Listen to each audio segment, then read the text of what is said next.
Thank you very much for joining us. THAND'OLWETHU DLANGA lo muntu ongoyongayo Malinge undima kaNkumbuzo. He's coming from you live from Ponte Politique on YouTube channel. And as you can see that we're not in our ordinary space, and you are aware that today we had said that we are going to be establishing and starting this conversation at 1:30 instead of the ordinary time that we had accepted and we had agreed upon, which was 6:30. So today we are starting with a BULHOEK massacre commemorative virtual commemorative program. As many of you might know that igama lami nguThand'OLWETHU DLANGA, ngumuntu ongoyengwayo uMalinge undima kaNkumbuzo. If it is for the first time that you've heard or joined our YouTube channel, our YouTube channel is Ponte Politique, and please make sure that you follow us here on Ponte Politique. It's on YouTube, and please, when you get there, ensure that you subscribe to the channel. But also at the same time, there are other interesting and wonderful groups, wonderful platforms with which we're available on. We are available on Twitter at Ponte Politique, on Facebook. We are also available. It is Instagram and TikTok. So in all of these platforms that are social media platforms, we are available. And please inform your friends and your colleagues and all those others who had shown interest in participating or in being part and parcel of this conversation this afternoon, that uThand'OLWETHU DLANGA is live on YouTube, and we are going to proceed with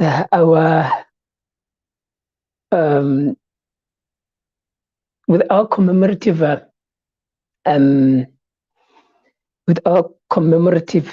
event. So all of you, make sure that you tell whomever that you are interested. Let us all participate in this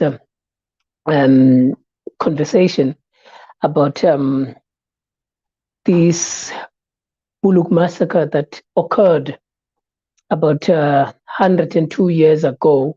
It will be 102 years tomorrow. Remember, tomorrow is the 24th of May 2023, and the things that we are talking about, or that we will be talking about, will emanate from that particular incident, event, or massacre for some people who like to refer to it. So while we are at this particular moment, I would like, before I can even introduce some of them, the themes with which we are going to be talking about, I want to apologize again for the changing of time, because we had agreed that the time is going to be 6:30. That was the initial agreement. But because of the problems of load shedding, we then opted to change the time, because we knew we could see that we are going to have a serious problem about it. So we had to change the time. So from today onwards, every day up until the last day, we are going to be here at 1:30, irrespective of what is the situation. But 1:30, we are going to be participating and being part of this particular time slot, because it is far more safer. Not safer for everybody, but safer for the presenter and the presenters, in the case that there would be a different presenter. So it is far safer. So I want to ensure that I got all my technical issues right so that we can begin our conversation, because it is important. I want to make sure that on my side, my presentation is going to be clear, and we will be proceeding with the plan of what we have in mind, so that we do not find ourselves in a dire situation. So I just want to make sure that everybody is able to see that we're alive. So what is it that we will be talking about as a way of introduction? Let us play these particular videos, and they will define and they will talk about our thinking.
Those are some of the.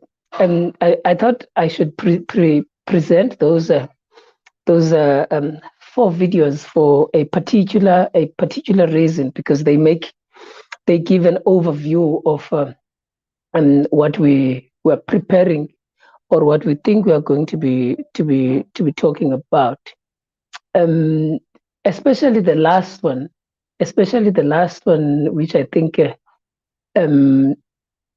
might have influenced the majority of people, and also it had an impact on me as to how I want to be involved in this conversation, which I have been involved in for many years. Many of the people know that I was raised in the church, and therefore on the basis of that, there's a particular interest with which I have into the church. And in last month, in April, there was a trending video of this person in the video that I played. But then, social media, it took out the video, and it went viral. and a large number of people have dealt with the particular video in different ways. And one of the ways was firstly satiric, but also there were those people who were asking serious questions around the issue of that particular video. So it was in twofold, but the the interest in both of these approaches with which how people were looking at this video, there was one that was precisely ridiculing the entirety of things, the entirety of the video, the entirety of the clothing, the traditional, and which is understandable. It's something that is unique, but also at the same time there were those who were contesting on the basis that is this really a church, and then what is it, how did it came about, and for what particular reason, who were involved, and who are the people that were involved in this particular organization. And for that purpose, it came and dawned into my mind that over the past many years, which the church has existed, and also over now that we have said its 102nd year anniversary of the BULHOEK massacre, which includes or which implies that the people of the church, the forebears of the persons that you saw in those videos, were killed by the colonial regimes, the colonial regime's government in a place called BULHOEK in Ntabelanga. And Ntabelanga is in the Kamastone area, about I think 25 kilometers or 25 to 30 miles from a place called Komani, which means Komani is formerly known as Queenstown. And in me assessing and looking at the questions, responses, at some point some people might have been affected negatively, but there are those like myself who saw an opportunity, because as part and parcel of the people who have took it upon themselves to engage these particular conversations around the BULHOEK massacre and the BULHOEK moment, and as an interesting scholar of history and political history, and a person who loves heritage and engages in heritage studies, historical studies, political studies, philosophy, and all of these elements. As a person who is interested in such, I thought it would be important that maybe let us look at this moment, these satirical videos that have gone through on social media, and maybe take them as an opportunity to teach around, or to share, to share a perspective around Enoch Mgijima, and also the church that he had led, and also the BULHOEK massacre in itself.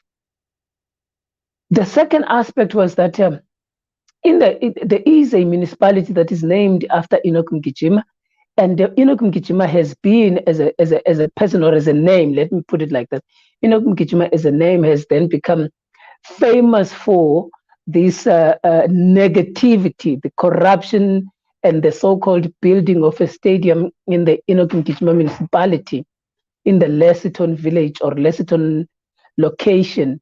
It's about 10 kilometers away from Komani. It's the so-called stadium was about 10 kilometers away from that Komani area. Now, many of people would only know about the name of Mgijima through that corrupt activity, through that particular process that was immoral, corruptible, corruption-orientated, and nonsensical. And I have raised my objections around that particular thing, and I had raised my objections against the church, which Mgijima led in.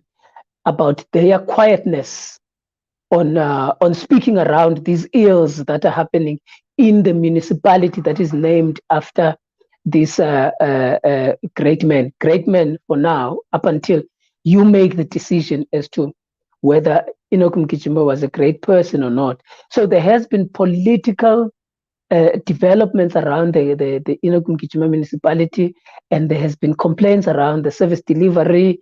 And if you go to that part of the world, as I am in, you would look there and you see that majority of things have collapsed. And fortunately or unfortunately, the citizens at some point they took it upon themselves to say, okay, no, this is not on. Let us excuse me. Let us protest against these ills. So the name of Enoch Mgijima can be known famous for those particular negativities, and I thought it would be proper to share a perspective of who Enoch Mgijima is and why is this important in relation to these political developments and these corrupt activities that took place. It is because one of the things that transpired is that if you look at the people who have engaged on this particular conversation around the politics of Enoch Mgijima, you would actually find that they have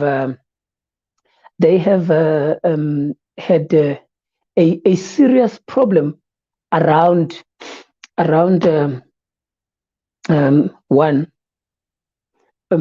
how the mayorship responded to that particular things. Those are political matters. They also have had a problem of how the people in the municipality have therefore engaged in these things wrongfully so. Just I just need to attend to this smaller nyana aspect, which is of importance for me. And if you remember that there is a there's a video or a podcast that we did on the Enoch Mgijima municipality service delivery protests and all of those things.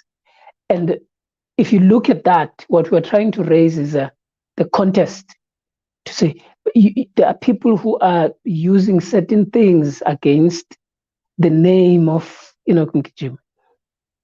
This important person, in our view, which is Enoch Mgijima, there is a problem with which people are using his particular name.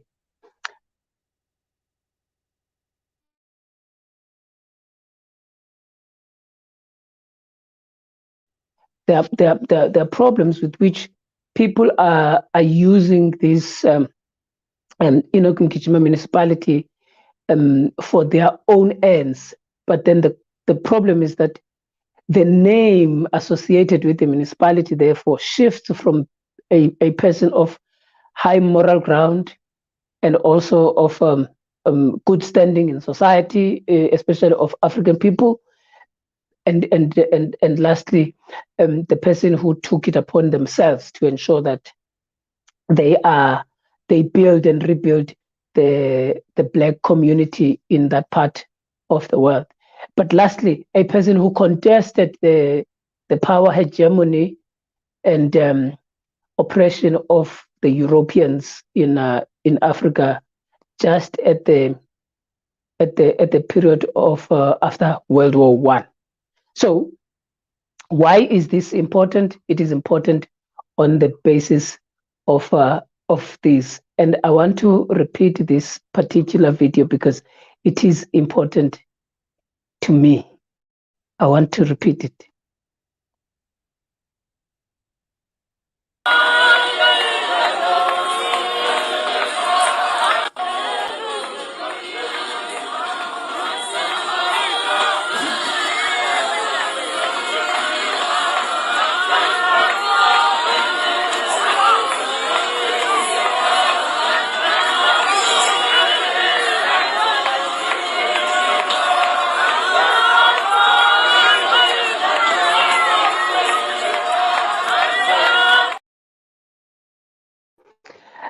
then the question is therefore, we must start it at this point. And what was happening at that church at the time of the video that was taken, or that was recorded? What was taking place at that particular time? Because it might help us to resolve the problem of the question as to what was going on that day. It was a Passover festival. It was during April. It was the period of it was a feast of unleavened bread. They call it ipasika, kokoban BULHOEK, and and at the time kwakusenziwa lento kuthiwa i-bow marching. What are the clothes that they are wearing? The clothes that they are wearing are that they are part and parcel of the uniform, and that uniform also is prescribed in different ways and times. So the uniform itself is worn at different days. So that one that is shorter is worn on the 3rd day, the 4th day, the 5th day, and the 6th day of the 7-day Passover festival. So they've got 7 days in the Passover, or they don't. It is not referred to as an Easter. Now, so on that day itself, they were doing a marching, which is some of the worship procession that are done within the church. The Church of God and Saints of Christ AmaSirayeli, they worship on a Saturday. They are mainly available across the country, but you would find a large number of them concentrated in the Eastern Cape because of that particular BULHOEK massacre, but they are largely concentrated in the Eastern Cape, but you find the others in other parts of the country. But also there is another complexity within it, where you find that even the Church of God and Saints of Christ itself had, because Mgijima draws from William Saunders Crowdy, who had established the church in America, and then the church was transferred to this part of the world where there are other parts, other branches that were here. And then Mgijima joined the church under the establishment of the American prophet William Saunders Crowdy. But then later there was a disagreement whether it was spiritual, methodological, and processes, and religious. Then the church was then separated into two in South Africa, and then but it remained the Church of God and Saints of Christ. Then there were other group where they left with Mgijima. Hence later the Mgijima the church was then famously known as the Israelites or AmaSirayeli. But then the other one was associated with the name of the Plumbers. So those are just definitions that I don't think are important for me at this particular moment. So that is the main question that I wanted to deal with. What was happening at the time? And I would like, in the case of any question, if there's a question that is being raised that you feel like I need to address, or something that I need to clarify, so please put your comments on the chat box, because on the chat box we will be able to see the comments, and then from then onwards we can be able to clarify some aspects which are more popular, or which need an important clarification. So what I'm going to do today, I'm just going to try and do a brief history of the church, and from that point, it will not be an analysis of how we view the church, how we locate Enoch Mgijima, and how we academically engage him, nor even his decisions, even his ways of doing things. I think what is more important for me today is just to give a brief historical background of those moments. I know that there might be some things that might be missing, but that is the idea of what is happening. As I've already said, that in the story of the church, AmaSirayeli, can be drawn all the way to the Americas. There's a book written by Professor Dorman. It talks about the rise of Hebrew Israelism in America. The book, Professor Dorman, The Rise of Hebrew Israelism in America. First chapter there speaks about the Red Sea, and when it talks about the Church of God and Saints of Christ under the establishment of William Saunders Crowdy. I'm raising this book because it is one of the books that were, in my knowledge, was the manuscript to it was given to our past leader of the church, Rabbi Joe August Crowdy Jr., grandfather Abraham. It was given, the manuscript was at least given to him for comments, contributions, and how he perceives that particular book. And therefore, when I was in the States in one Passover, we met the prof, and then I purchased the book from him, and I found it very knowledgeable. So informative, sorry. Now, the book itself does give an understanding of the rise of the church from the United States, and he speaks about it and how it then the church transfers or expands to the African continent. He even mentions the involvement of Enoch Mgijima. But not only Professor Dorman has given us a historicity. There are many other people. You've got another American, I think it's Terry Miller. He has written a book as well. It has got its own problems, but it is still something that you can consider. Terry Miller writing about the Church of God and Saints of Christ. There's also the famous and the person who is regarded as an authority on the history of Enoch Mgijima and the BULHOEK massacre. And you've got that particular aspect. And he also writes and draws on the history of Mgijima in that book. And also his thesis as well. He does speak about it in his thesis, which I think it dated around 1984, 82, 83, 84, somewhere there.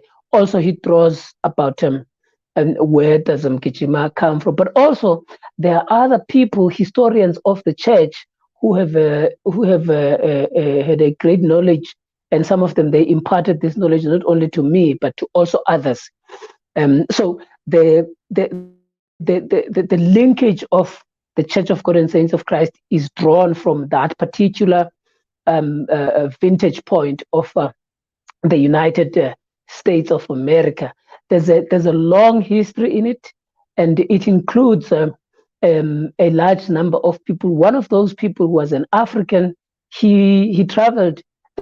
Let me start here. There was a time when there was a contestation or a need of a particular type of worship in the African communities, African spirituality. The zeitgeist of the period was contesting this European Christianity, this understanding of how to worship God, how to perceive God, how to see certain things, and how certain things are to be done. There was a time when that was very, very critical in the African continent, so much that a large number of people then traveled the world. They influenced. One of those people who was influenced was Reverend Duane, who established the African Methodist Episcopal. Then there was the others. Then there was John Imsikinya, who went to first to United Kingdom and then to America and met the Church of God and Saints of Christ through Prophet William S. Crowdy. And when the church was then, when he had met the church in the United States of America, he then got involved into the church, rose up the ranks. He became the member of the Presbytery board. I also think that he also became a secretary of the church. Now, in all of these, you can draw that there is a longer history into that. But my focus is going to be on the church, this part of the world, and how then the BULHOEK massacre came to exist. Now, then the church in America had dispatched one person of the name of William Bishop Christian. Bishop Christian was a Jamaican-born African who was then ordained a bishop of Africa, and then he was brought into this part of the continent, and through the Port Elizabeth Harbor, they then entered South Africa, preached the church, and then there was a large number of people who joined the church. And one of those people, or one of the families that got to join the church, is the family of Mutlabanes, the Mutlabanes, the Machakas, and many others in that part of the world. So they joined the church, and the Mutlabanes are known today as Mhlabane in Komani, because of the Xhosaization of the Bakwena surname or family name. So the people in the Komani area, then they Xhosalized. They Xhosalized the they Xhosalized the area. I mean the language itself. So once there was that cohort of people who had joined the church through Christian, then there was a spread of the church around. The person whom you saw there doing the Bow March, he is actually the great grandson of the Mutlabane family. So he is the great grandson of the Mutlabane family. So he comes from that family, the person that you saw on that TikTok, on that famous TikTok video. So then then Albert Christian was called to go back to America. Then there was an ordination and a change of leadership. Then John Sikinya, who was a South African, he then came and he became the South African bishop at the particular time. Now, during his reign, then there was another rise of Enoch Mgijima, who was a member of the Wesley Church, evangelist in the Wesley Church, and then he broke away from the church. And then from the church, after breaking away from the church, he then joined Albert, the church through a minister by the name of Elder Machaga, who was then Elder Machaga, who was, as I've already said, part of the family members. So Mgijima then joined the church through that. I know that some people then would have a contestation around the issue of joining the church and establishing the church. We can talk about it, but then I put it across that he joined the church because he got baptized through that particular process. Now, after that, then there was a meeting or a decision when now Mgijima, because Mgijima was becoming prior the joining, Mgijima had experienced some provocative spiritual interventions, prophecies. He would say things that would come to pass, but also at the same time, there was this contestation with him in the Wesley Methodist Church. And then, so by the time he joins the church, there was already a large number of people who were followers of him. The first when he broke away from the church, yes, one of the authors who is also coming from the tradition of the church, Utata Umonwabisi Mkulwa. He's from Kamastone area, and he has written a book titled Inkinsela. He's also one of the people that you can consult, one of the sources that you can consult when you want to talk about or you want to learn about Umkijima.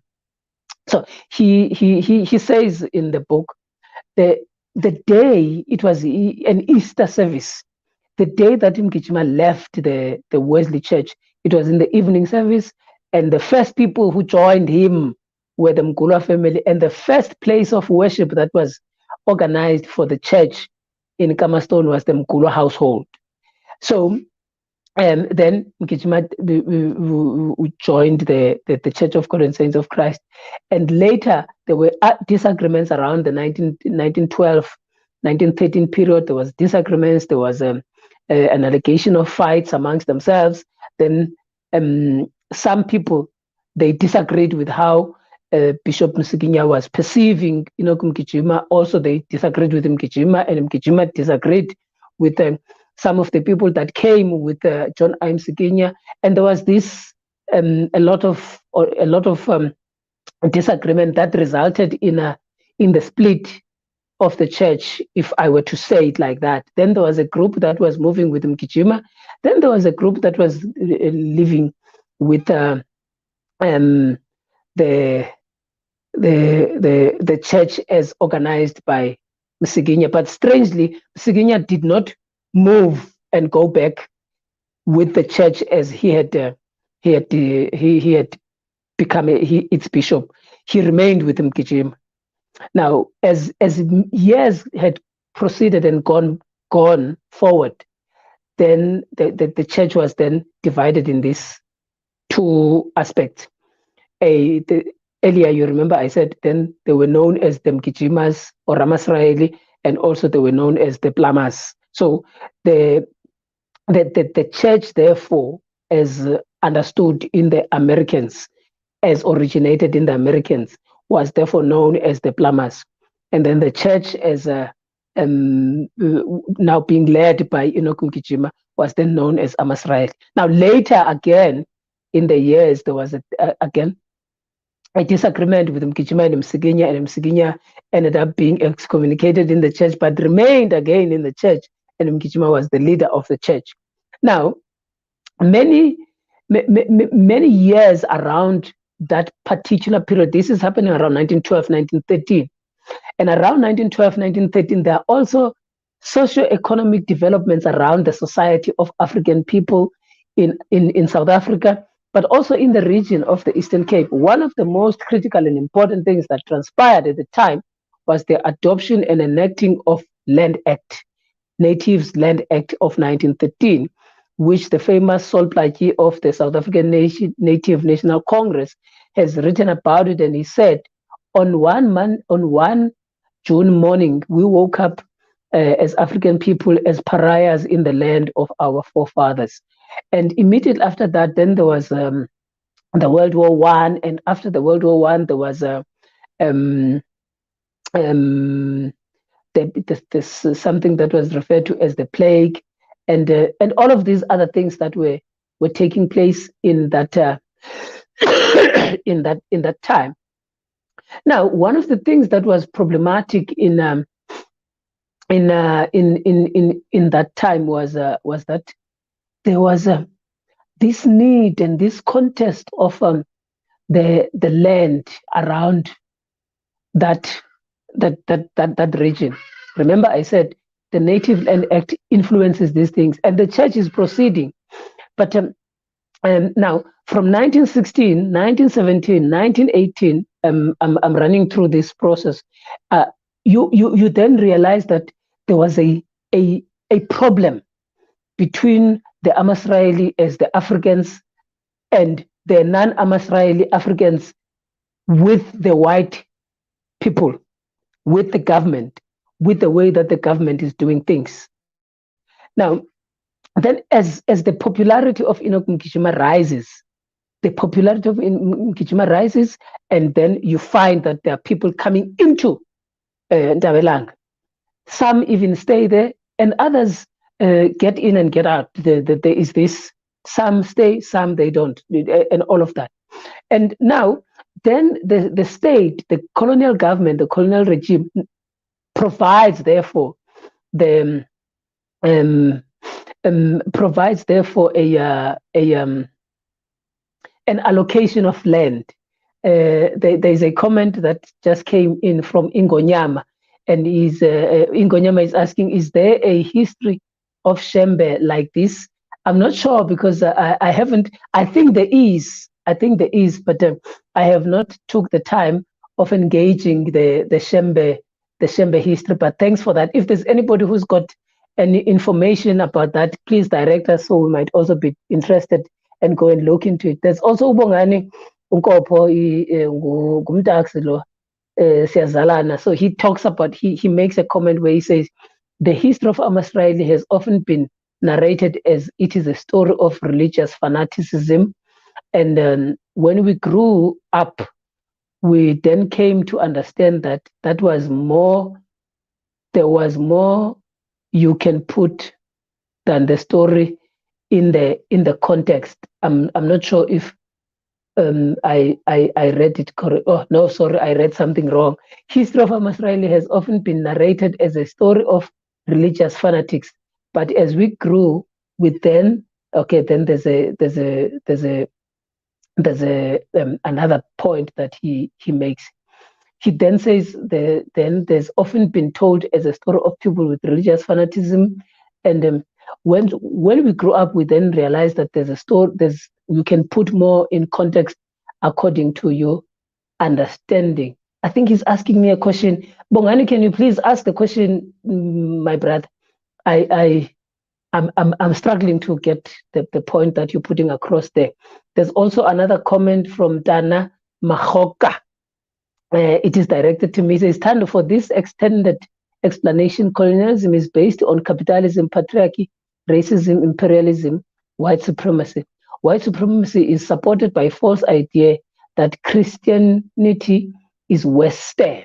Yes, I agree with you that these were the elements with which the colonial government was building on in relation to how it perceived and saw and understood what it was supposed to impose on the African people. Now, once then there was this particular strife of territory. The Union government gave a small portion of land. Now we're in the Kamastone area. In the Kamastone location, they gave a small portion of land to the natives, which were the majority. They gave a bigger portion of land than the first one that they allocated to the white farmers, and then they occupied a bigger land in that area, which was bigger than both the two that I've talked about. Then the colonial government was a minority, was illegitimate, and it had no large number of people. Secondly, the white farmers were also a minority in the area, but then the people who were the majority and who continue to be the majority in Africa are the Africans. But it was the Africans who were then granted a small portion of land, not only in the Cape region, if I were to say in the period, in the Cape Colony, but that was the rule, or that was the understanding in the whole of South Africa because of the Natives Land Act. Now, because of these people coming into this part of the Kamastone, joining their church leader, Mgijima, then there is also the building of houses, the erection of houses. These houses are being erected here, and they are being built in this, and the records of the church of AmaSirayeli states that they asked for permission from the commissioner, if one were to say, of the area, Uvetlis, the person. They asked for the permission, and they were granted the permission. What is unclear and what is contested by the colonial archive is that they say yes, they might have asked for for that, but it was for temporary purposes, not for permanent dwelling. So they had given the agreement for temporary dwelling, not necessarily for a full blown permanent stay in the area. But on the other side, AmaSirayeli are disputing that as well. So though we're given an authority to ensure that we are part and parcel of staying in this. Now they stayed there in that, and there was a constant back and forth between the colonial government, its proxies, ngokuye ndandisakhula pha enkonzweni, they used to call these proxies ongcothoza. There were people who were referred to as ongcothoza in the church.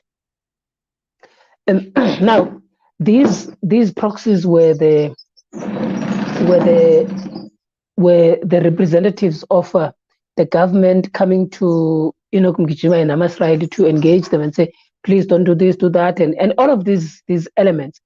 But in the main, then there was a period when the government could not take it anymore, that there are these particular people who are staying in Ntabelanga, who are even contesting the removal of themselves in Ntabelanga. They say God has chosen this place for us to worship. If there is an earthly power that wants to come and destroy us, it must come and it must destroy us here. But if God has chosen us, this is the message of Mgijima, if God has chosen me to represent this particular type of salvation, then it implies that whoever that wants to come can come and destroy us. But we are not fighting. We are not a political movement. We are not interested in all of those things. Now, the colonial government doesn't take this well. Even the people who are sent there, they don't take it. They don't take this well. You would see why I would say they don't take it well when we're doing the analysis in another day of these whole developments. They don't take this well, and then they decide to send. There were two guys who were sent, 2 or 3.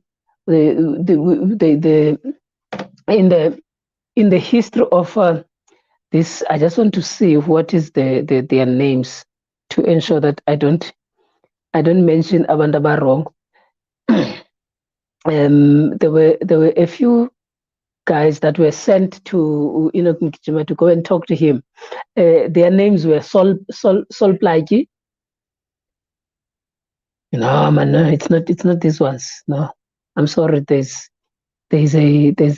men that were sent there. It's not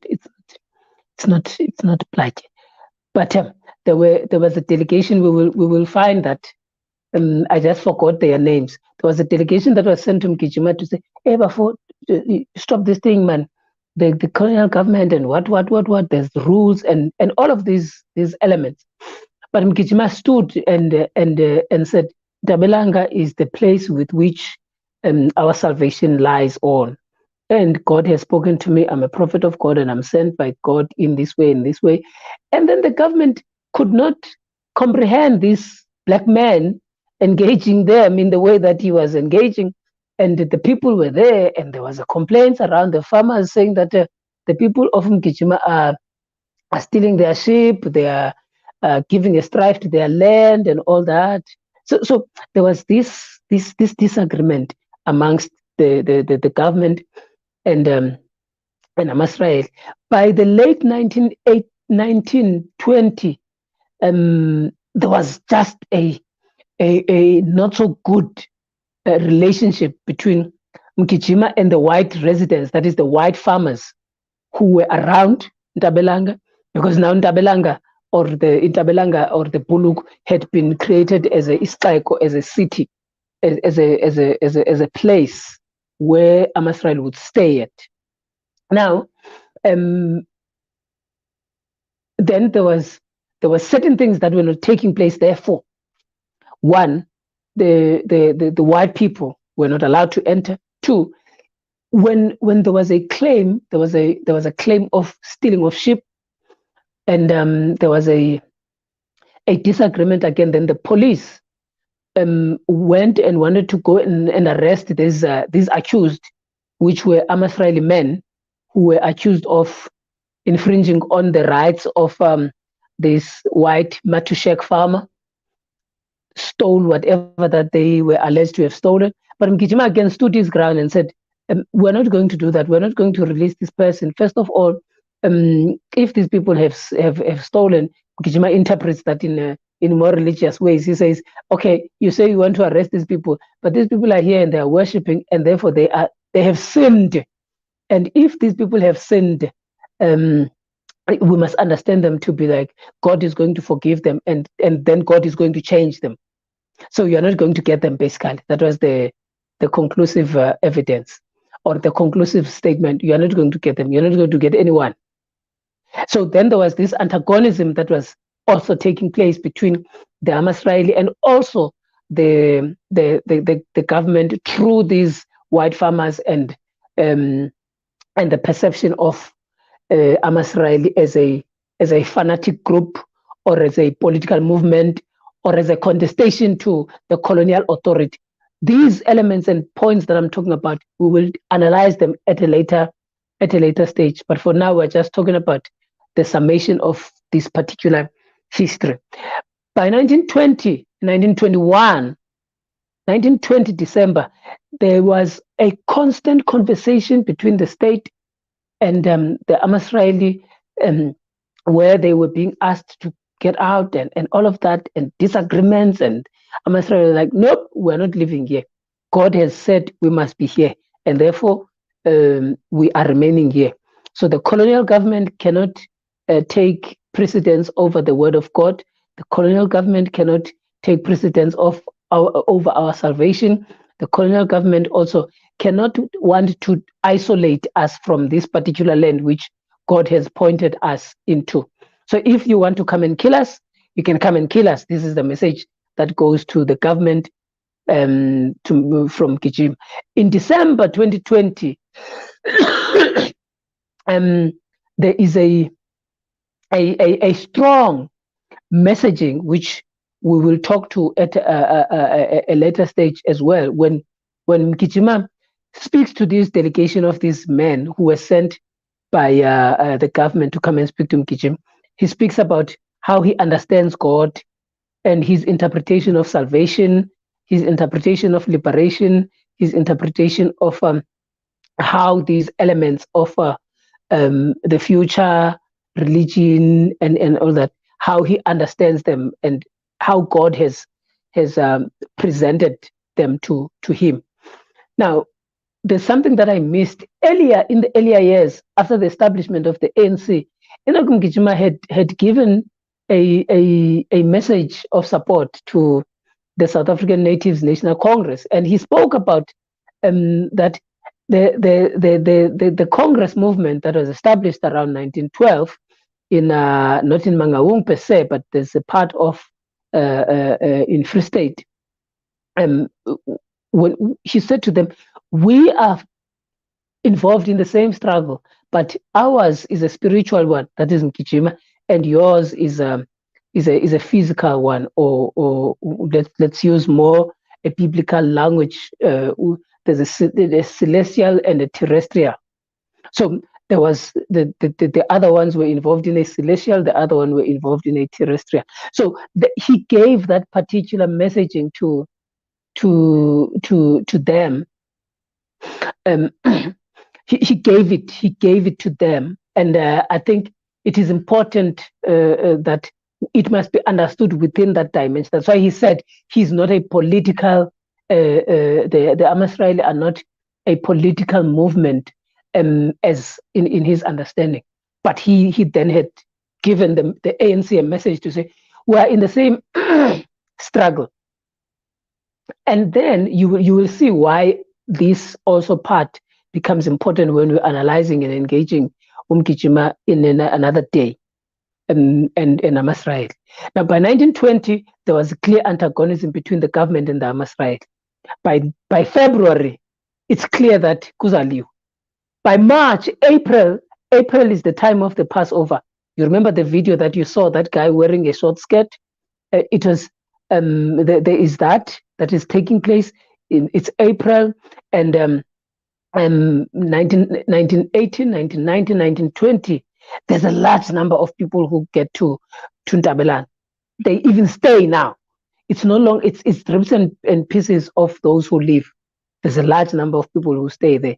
And once they stay there, then the place ordinarily is going to be filled with a lot of people because of the allocation of the small aspect of the land. What I do not know, and what we have not engaged, and what I have not seen in the archives, is whether there was a problem around whether there was a problem that is the lodging. You know, when a lot of people are staying in a small place, in a small like they are sardines. What about the health hazards? I've never heard about this particular point, and I've never looked at it. And Dana Mahoka is talking about a point that was being mentioned earlier. She says that that is why Mgijima's church had to be destroyed, and it exposes the revisionist history. And we'll talk about these elements, Dana, when we talk BULHOEK massacre, Mgijima, and the BULHOEK commemoration, more scholarly. But thanks for that, and somebody else can engage on these particular issues. Now, I wonder how was the livelihood, but we've never heard. I've spoken to a majority of people. There's never been a concern. Even the white historiographers have never engaged us to say, actually, AmaSirayeli, or they lived and there were some sicknesses and all of these. There was bad behaviors and all of that. You don't find that in the historiography of the BULHOEK massacre. And I think if it is missing, it probably means that they were disciplined people. They were clean people. They were clean. They managed and held and kept themselves more healthy, humane, and they lived amongst themselves well. So if there's anybody who or any person who knows if there has been a problem around the lodging of these people, please shout. We've got the next 3 days to talk about it, or we can even post it on the comments. We will interrogate it further. Now, after the Passover, some people don't go back to their homes. Remember now, the people who even joined the church Yaka Mgijima of AmaSirayeli, you must understand that though it is located in the Cape region, or in the Cape colony at the time, it is not only the people from the Cape colony who are there. That means the Xhosa speaking Africans. Don't think about that. It did not happen in that manner.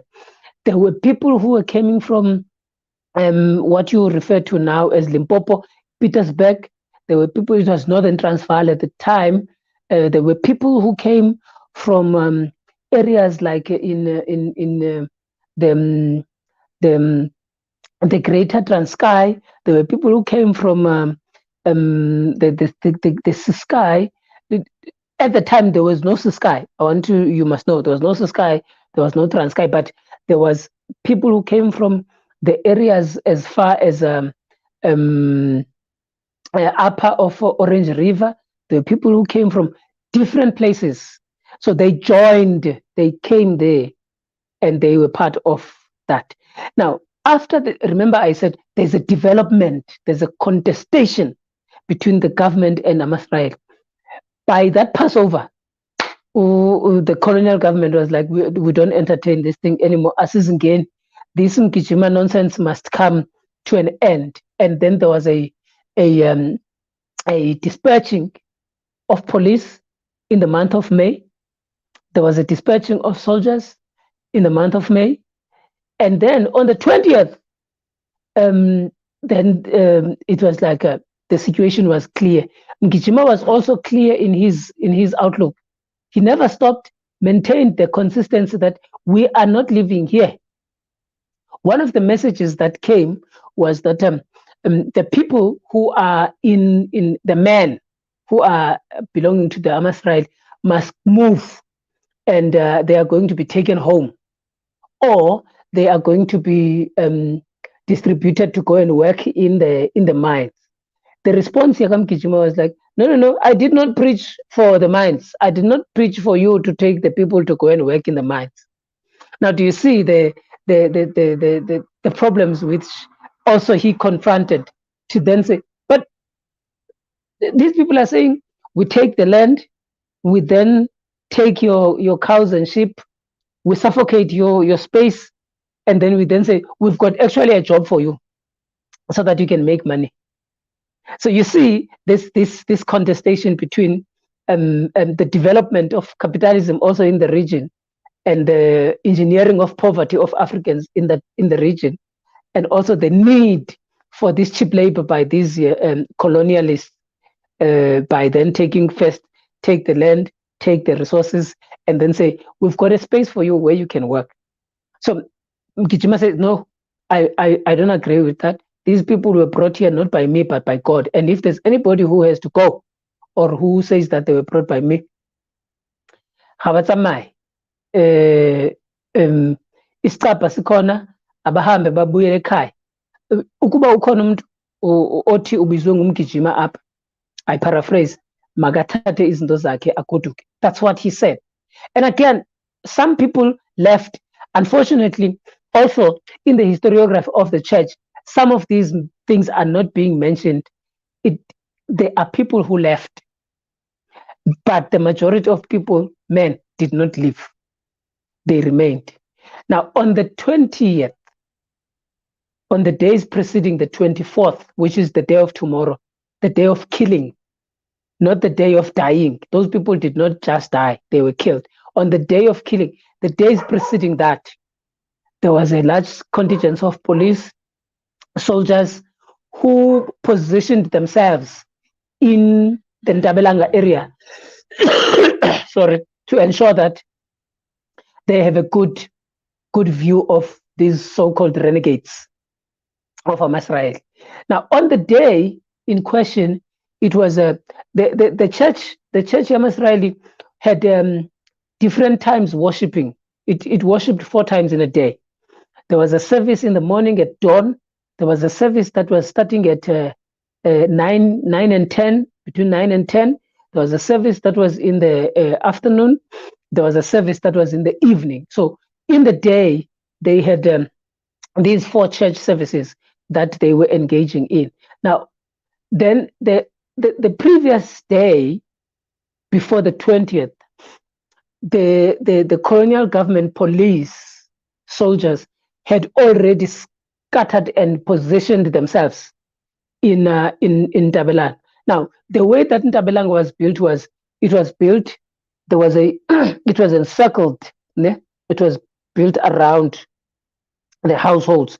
They were built around, but then the entrance was one and the exit was one. And the entrance and exit was manned by men of AmaSirayeli. And at the entrance, there was a something that was written. I saw the picture of that. It written halt. I saw it from Utatuntloko, who, may his soul rest in peace, one of the great influencers of my way of thinking.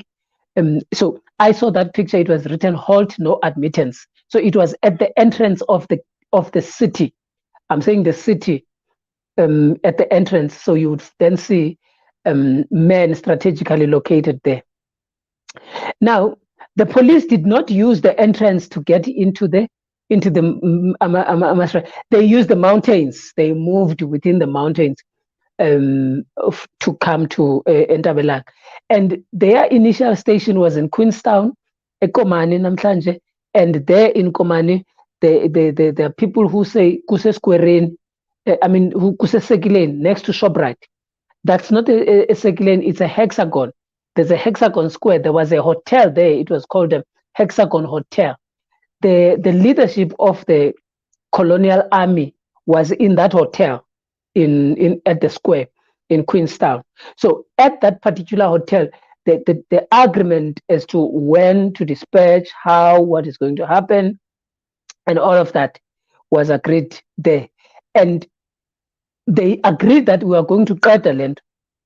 I'm sure you would remember in the Americana, the Americana massacre, there was a commissioner of police who said, I cut the land. So even then, in 1921, there was that the Colonel Trooters of this world, excuse me, the Colonel Trooters of this world, but they agreed that I cut the land. So by the time they went there, it was clear that they were going to put down AmaSirayeli.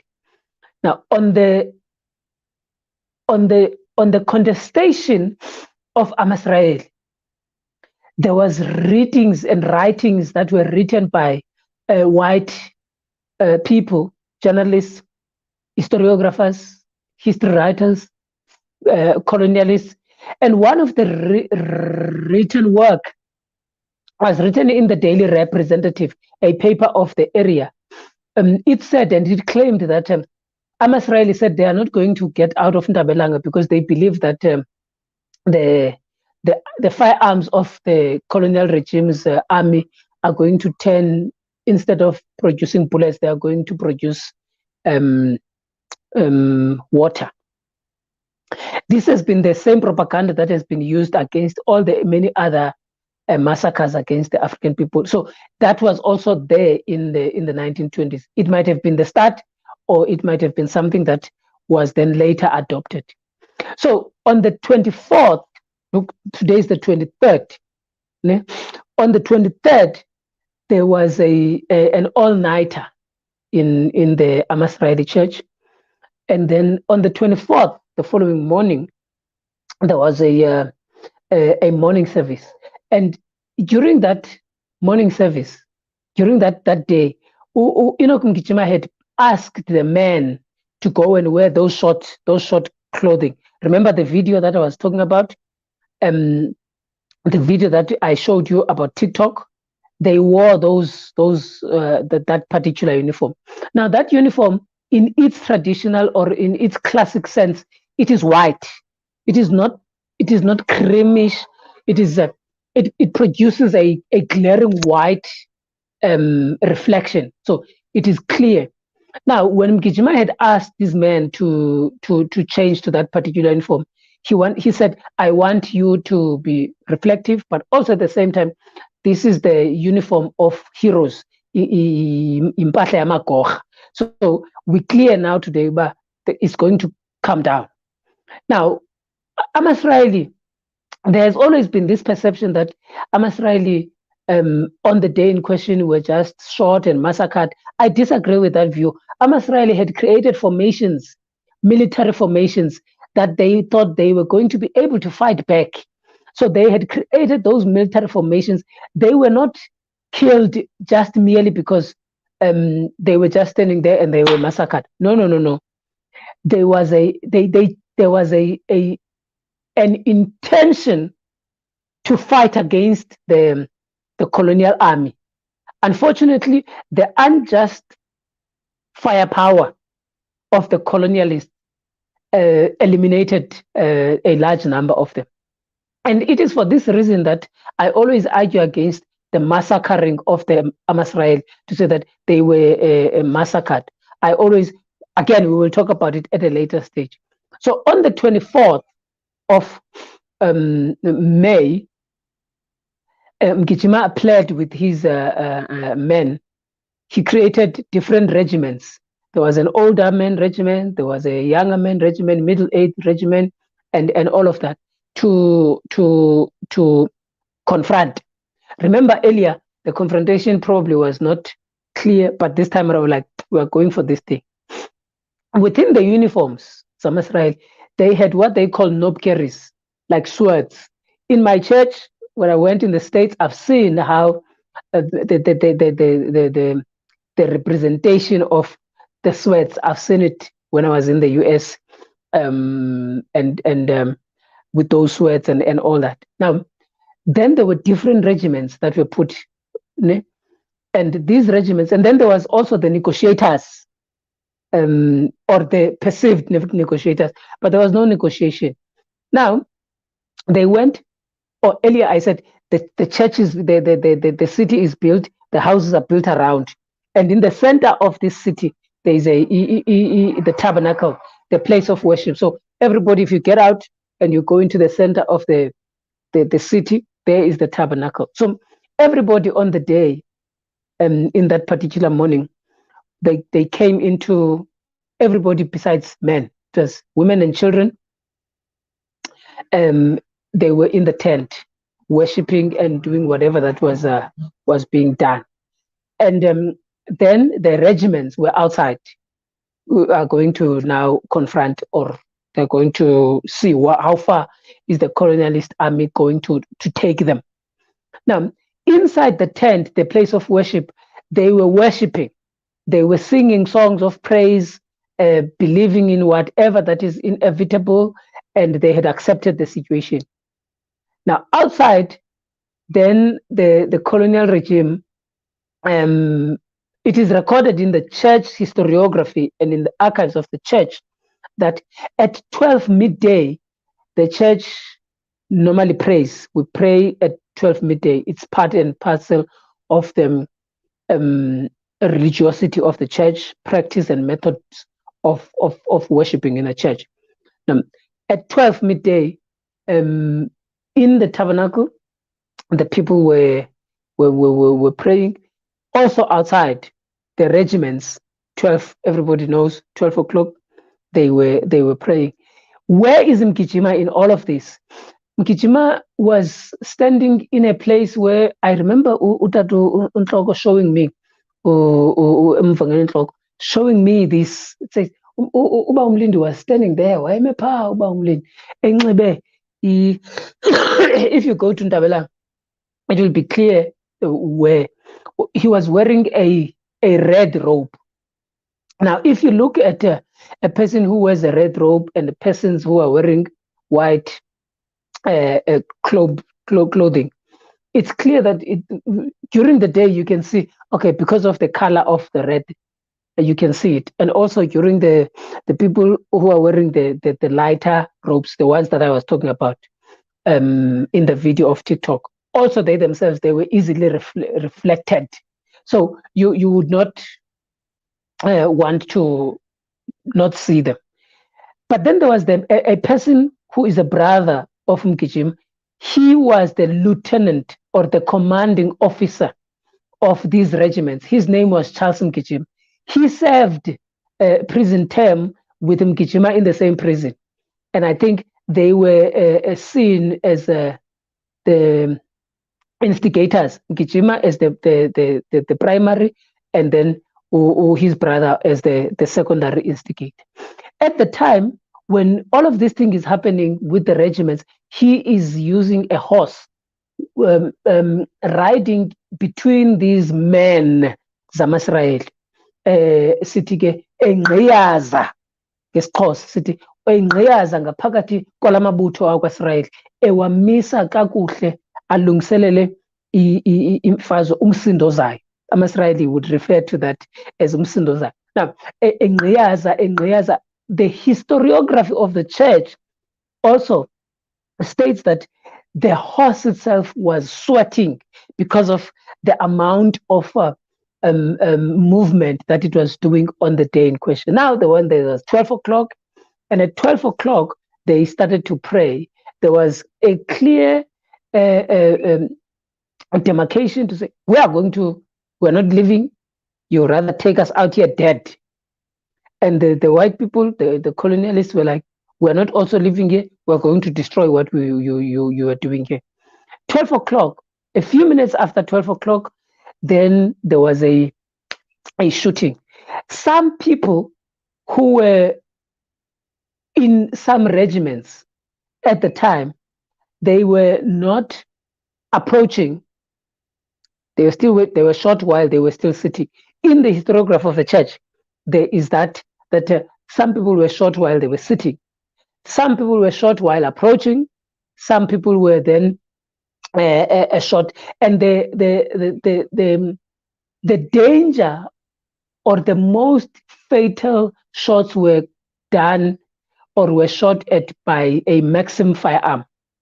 We'll talk about the Maxim firearm as well when we analyze at a later stage. They were killed by a Maxim firearm, but a Maxim firearm is that machine that was prominent at just after World War I. It was one of the superior gun powers the Europeans had developed around that particular period. And your neighbor city tried to bullet was in an automatic. So even in the shooting itself, it did not take long before the regiments of AmaSirayeli were killed because of its strength, power, and technology. Now, within these regiments, there was a regiment of younger people. Then there was a killing. As then the killing was taking place, the people inside the tent, the place where they are worshiping, they still continue with the worshiping, and people are being killed on the other side, outside of the tent. After some time, then there was an instruction to take out a white cloth to go and assess. Remember, this is what we are told, that there was an assessment to take out the white cloth, and like the military science states that when the other party is giving out a signal of white cloth, it means they want to negotiate or they want to talk. So then there was that view to say, go, we want to check our injured. And here Mgijima gives this instruction, and Charles Mgijima also gives this instruction. We want to assess our warriors. We want to see how bad are they. We are not giving up. We want to assess them. This proves that they were also understanding that no, we're in a fight. We are, but one way to say probably conventional war, those conventional war tactics. No, we are going to fight, but we want to assess. The assessment proved that this was fatal. It was bad. Now, once they given up, once the AmaSirayeli had given up to sue because they have seen that, hey, this is bad, people have died. They then the colonial regime police and soldiers went around to assess some of these people. When they were assessing them, they had rifles with a sword on the top. So if the person is still there, they would then finish them and kill them with that bayonet, and all that. In all of these processes or this fight, there is only one known assault made by the AmaSirayeli. I think it was made to a soldier that was injured, that is the colonial soldier, and their horse. I think that's the only part of that was the assault. Now, one of the peoples that the police were looking for in there was one Philip Mutlaban. Philip Mutlaban, you will remember I spoke to you. I said about the person who was the TikTok video. The TikTok video, ne? The TikTok video. I said it's a great grandson of the Mutlabane family.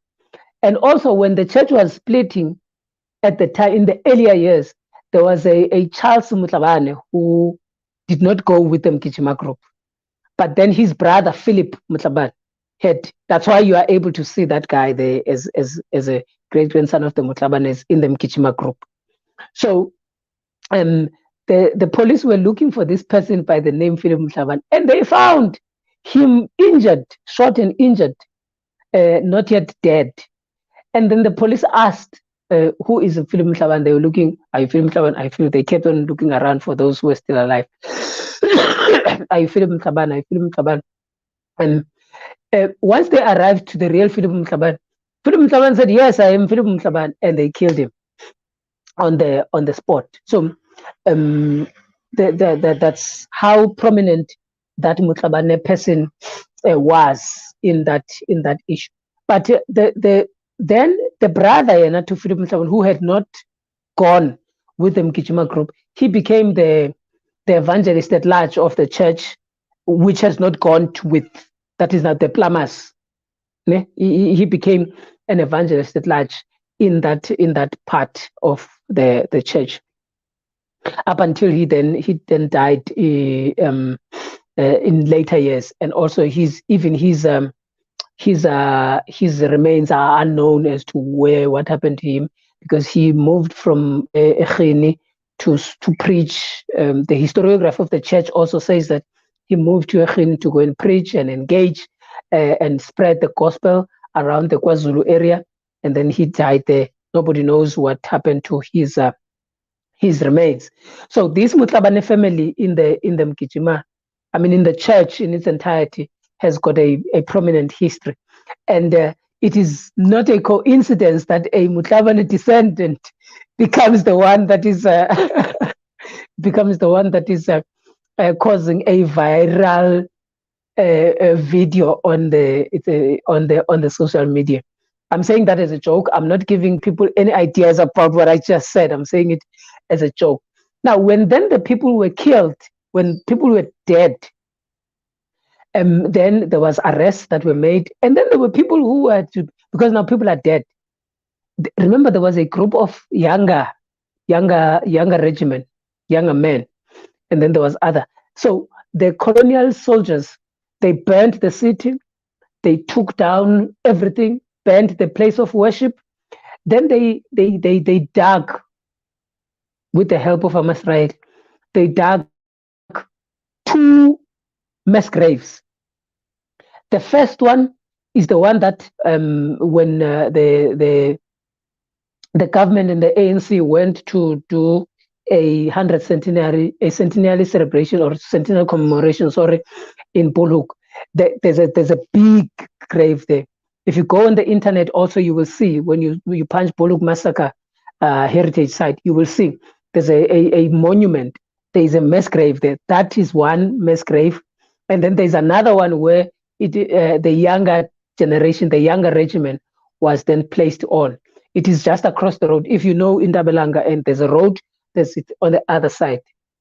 And it has not gotten much prominence, that particular mass grave. I don't know why, but I think because of the location with which it is at. So the mass grave with which they are at, the people, it was one, and then there was another one. Then the colonialists even took the Ugwazela. There was a man by the name of Ugwazela. They took him and they brought him in. They said, "Pray for your people who are dead. Pray for them." And then they prayed for them, and then they closed that shallow mass grave. And everybody who was not from Whittlesea and every other place was then taken as spoils of war, and victims arrested. Some others were arrested. The women and children were then taken to Komani, Queenstown at the time, and then they were just displaced in Queenstown. Now, why therefore there's a greater concentration of AmaSirayeli in Queenstown? It is because of that. They are the result of the aftermath of the BULHOEK. However, there are some people who had then returned home, decided to go home. But also, you have to ask me, do you want to tell me that there were no other people who ran away? Yes, there were people who ran away from that confrontation from the AmaSirayeli group. Some people ran away and decided, like, Tina, we're not going to confront this. There is also now a propaganda that was has grown around the BULHOEK massacre, that Mgijima ran away and went and wore a dress, and he hid himself under the women who were not then arrested. So he was found there. But the church historiography states that Mgijima was arrested in his house, and when he was arrested, he was in his house waiting, and then he was arrested there. Probably the reason why it is said that he was wearing a dress, it would probably the misconception of the short clothes that other people were wearing. You never know, but the church historiography says that he was arrested in his house. Now, after the arrests, when everybody else, the soldiers and they took everybody else, burnt the city down, destroy everything, arrested, and took people and threw them in Komani. And there in Komani, there was a starting of a trial in a next few days. Then I know Ntabelanga Toby advocate speaks about this trial when we were in a 100th centenary symposium. He speaks about this trial and all these other things. So the people, therefore, who were victims, who had their husband, children murdered and killed or arrested, they were then just thrown in command. How do they come about? Now, for many years, therefore, they struggled amongst themselves, but then they kept the faith. After they kept their faith, after the trial itself, then Mgijima was then sentenced to a few years in Kimberley, hard labor with his brother, and the other guys were also sentenced to other closer prison sentences, shorter than Enoch Mgijima. And then Enoch Mgijima was released later in the years, and then he died in 1928. His brother, however, he died in prison. He did not come out. Now, this is the summation. It's not the entirety of it. There are some elements that were missing, that might be also missing, but this is the summation of how the day itself came about. And the day is on the 24th of May 1921, and tomorrow it is that particular day. And on the day, AmaSirayeli, they normally have Lendokutwa Inzila, a fast to remember and commemorate that in various places and in their various tabernacles. And now, how did this church uniform come about? It is said that the church historiography, again, it says that Mgijima had a vision, and then he decided, then this is the vision, this is the uniform, and then we must wear this particular uniform. Now, that is the end of what I'm going to speak about today, and I hope that it was it gives a summation as to why is this what is this church, how did it come about, and the uniform itself. And I mentioned that when you were asking about this uniform, this church uniform, there was I see that there's somebody who says a great lecture, Comrade Solani. Thanks, Comrade Solani, for that input. We are going to continue with this thing tomorrow, but the short clothing is called the heroes clothing, and I think the name might have emanated after the massacre itself. So this is the summation of the topic: how did the church came about, and the uniform itself, and what was the contestation, what led to the BULHOEK massacre. I might have not spoken extensively of everything, but these are some of the things that had led to this. The idea was to give a summation of what is this church, but this is not the entirety of it. If we have to engage on it further, we can. Let's meet again tomorrow at 1:30. We are going to further now engage with other people, hopefully with other people, or they are going to present themselves. I am still going to make an analysis of the how I perceive now academically or intellectually the Enoch Mgijima, AmaSirayeli, and the